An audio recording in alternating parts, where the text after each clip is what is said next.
What's going on, New York Yankees fans? Welcome back to another video on the Big Blue in the Bronx YouTube channel. If you guys have not already, like, comment, and subscribe. Turn that notification button on so you get notified when a live stream pops or a video drops. Hope you guys are doing well. A lot of stuff has come up within the last couple of days, and I've gotten the content out at least today, Sunday. I got an Aaron Hicks video out earlier. Check it out. I got a schedule prediction for the Giants out. Check it out. Also, this video, and then tonight I will be live streaming with two of the people from Clapback Sports Podcast, Murph and Mage. Then tomorrow night, Boys in the Big Apple Podcast, 8:10 p.m., we will be predicting the records for all 32 teams in the NFL for 2021. So stay with us along the journey. We appreciate all the subscribers and, the people who come back to view our videos and like and do the stuff to support us.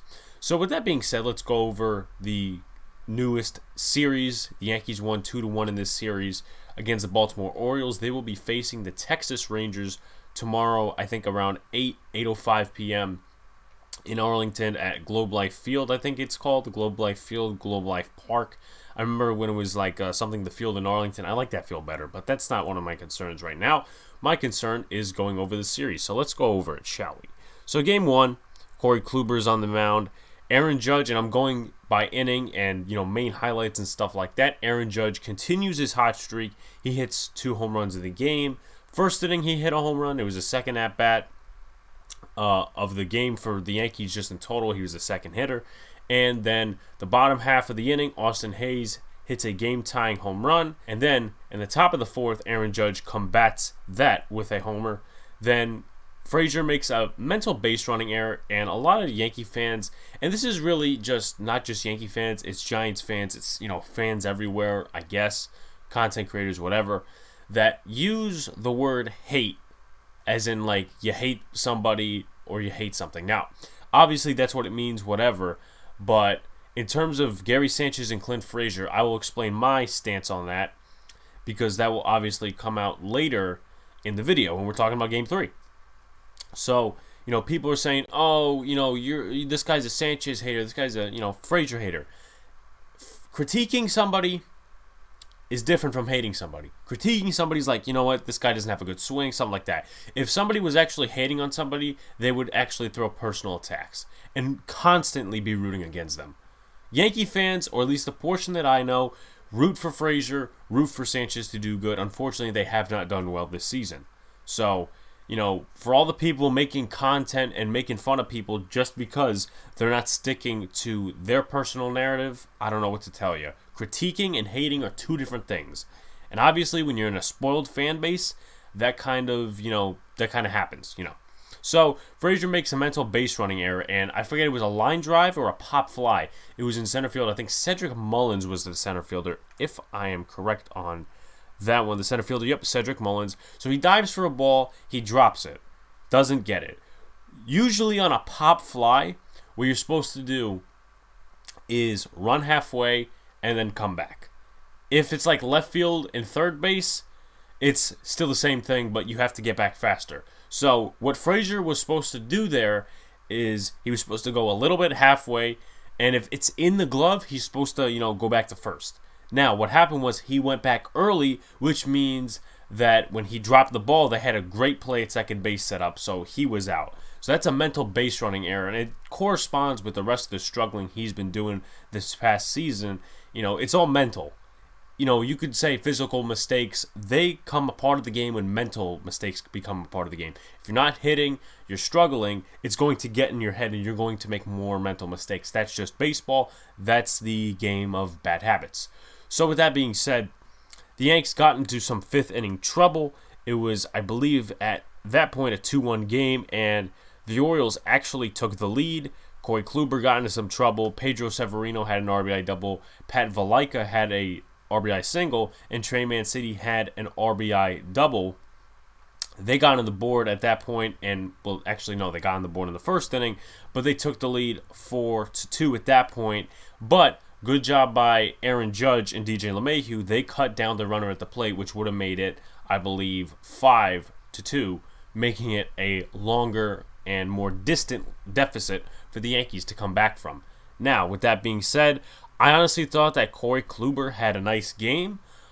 His stuff was on point pretty much up to the 5th inning, where he gave up all the runs and stuff like that. His stat line: 6 innings pitched, 7 hits, 4 earned runs, 2 walks, 6 Ks, and 1 homer. Obviously, that being the Austin Hayes homer. His ERA bounces out to a 3.48, which is pretty good, decent, I should say. And then the bullpen finished up, but we'll talk about that just in a little bit. And then what happens? Gio Urshela is the hero of the day. 7th inning, hits a 3-run shot after multiple foul balls. That's called staying in the count and not giving up. A lot of MLB players and a lot of fans just sit there and accept it that, oh my God, just give up the at-bat already. I like watching a good at-bat. And Gio Urshela, multiple foul balls, and sometimes if you get multiple foul balls, you're going to hit something eventually in the at-bat. Sometimes it's not always like that, but in the terms of, fouling it off constantly, Gio Urshela, he hit a home run. He hit a home run after multiple foul balls. That's called working the pitcher's count. A lot of people don't know that because they're just analytics bugs. They don't know the basic baseball. So with that being said, Urshela hits a homer to center field, and it's 5-4, and that's what the game comes out to. Scoreless outing for the bullpen, I should say. And with that, they continued that the next game, but not the third game because the bullpen kind of blew up. With that being said, they gave up 2 hits combined and 1 strikeout. Green, Peralta, and Jonathan Loaizaga. I'm surprised I didn't see Chapman out there, but once again, that's their decision. The Yankees still won anyway. So with that being said, let's go to Game 2, which was more broken out by the Yankees. Within the first 2 innings, they broke out.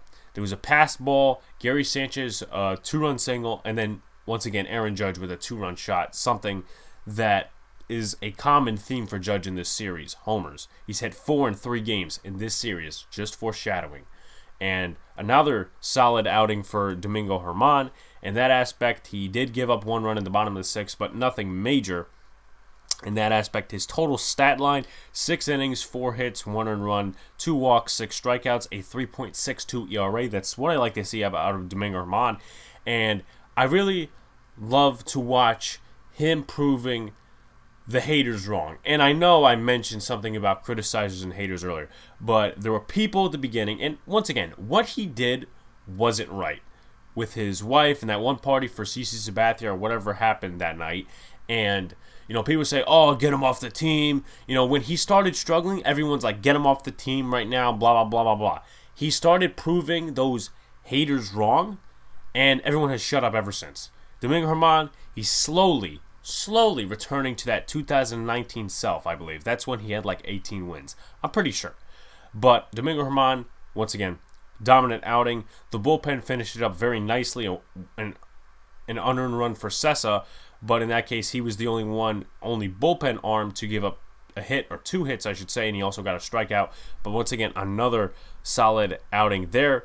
The Yankees, they fielded 3 double plays. You know what? Why not get 2 outs instead of 1?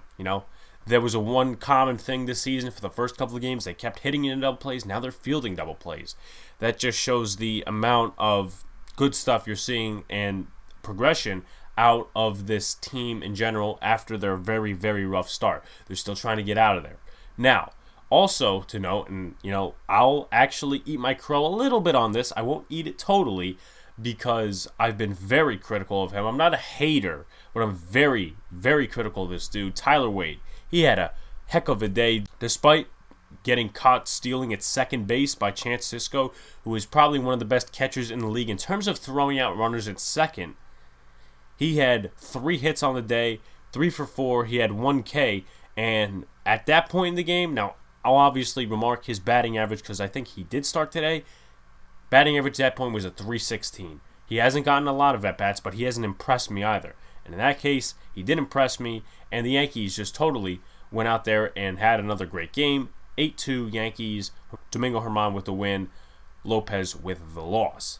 So now Game 3. Alright, so Game 3, the Yankees actually lose this one 10-6.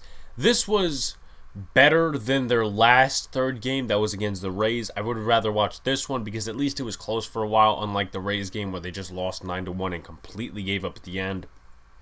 But let's get started. Another hot first inning, 4 runs there. Gio Urshela grounded into a double play, but there was an RBI on that. Gary Sanchez hit a 2-run shot, and then Frazier with a home run, obviously rebounding somewhat from his struggles. He also made a diving catch this game. I believe it was in right field. It was a nice play by him. Then the Orioles cut the lead in the bottom half of the first with a Ryan Mountcastle double and a Pedro Severino RBI single.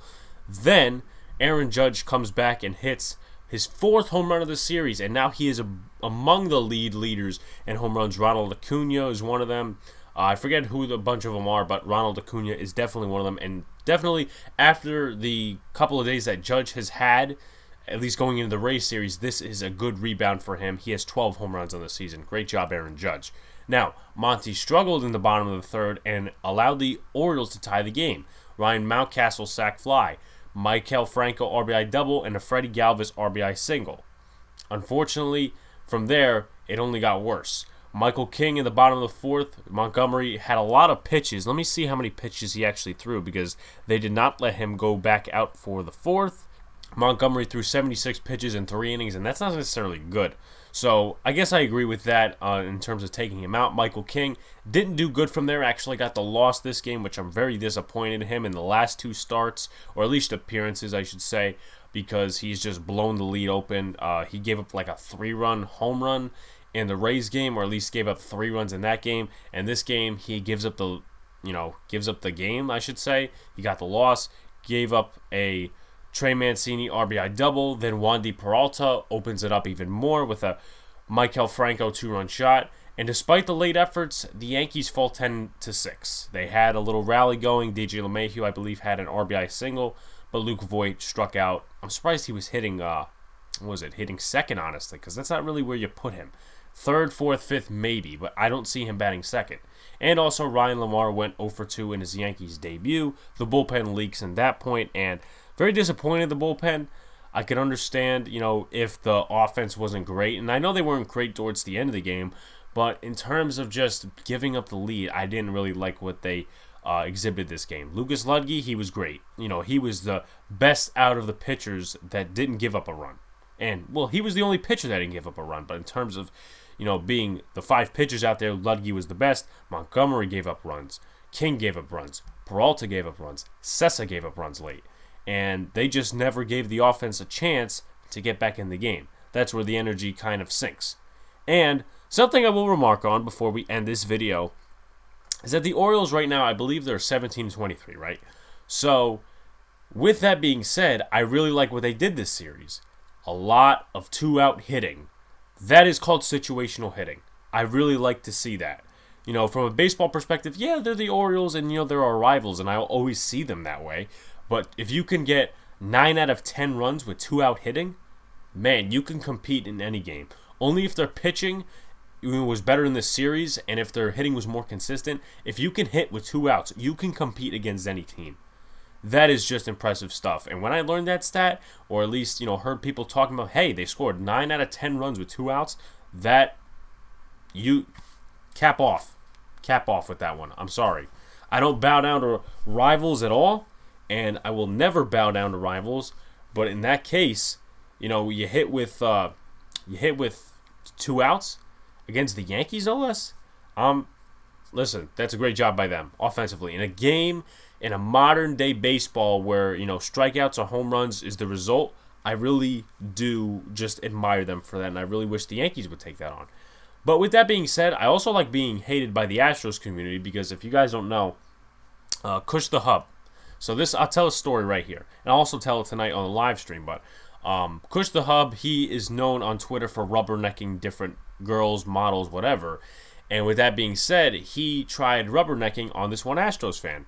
So I said to Kush, I said, hey, listen, I don't mean to be rude here, and I don't mean to impede on your rubbernecking, but if she's an Astros fan, she likes cheating. Now I am hated by the whole entire Astros community, which is fine by me. I love being hated by the Astros community because they know they're cheaters, and they're like, oh, you're rude for our franchise who's cheating. Who cares, bro? We took the series from you. And you guys were complaining, oh, the fans, the Yankee fans are horrible. Well, you know what, dude? Take a trip to Philly and see what happens. Take a trip to Philly. Take some money out of your bank account. Take a trip to Philly and see what happens if you're a Giants fan. Then you'll see what happens. then you'll try to regret your statement on Yankee fans. That's what I will say. So anyway, guys, thank you for watching this video. If you haven't already, like, comment, and subscribe. Turn that notification button on so you get notified when a live stream pops or a video drops. I will be going live at 8:30 tonight with Murph and the Mage. If there's any changes to anything, if it for some reason gets postponed, I will let you guys know on Twitter. That's where I'm most active. Follow Instagram and Twitter. Twitter I'm most active on, as I just mentioned. And tomorrow night, Boys in the Big Apple podcast at 8:10 p.m., we will be predicting records for all 32 teams while talking about the Knicks, Yankees, and other stuff as well. Fun stuff coming up on the channel. Thank you guys. We'll see you later.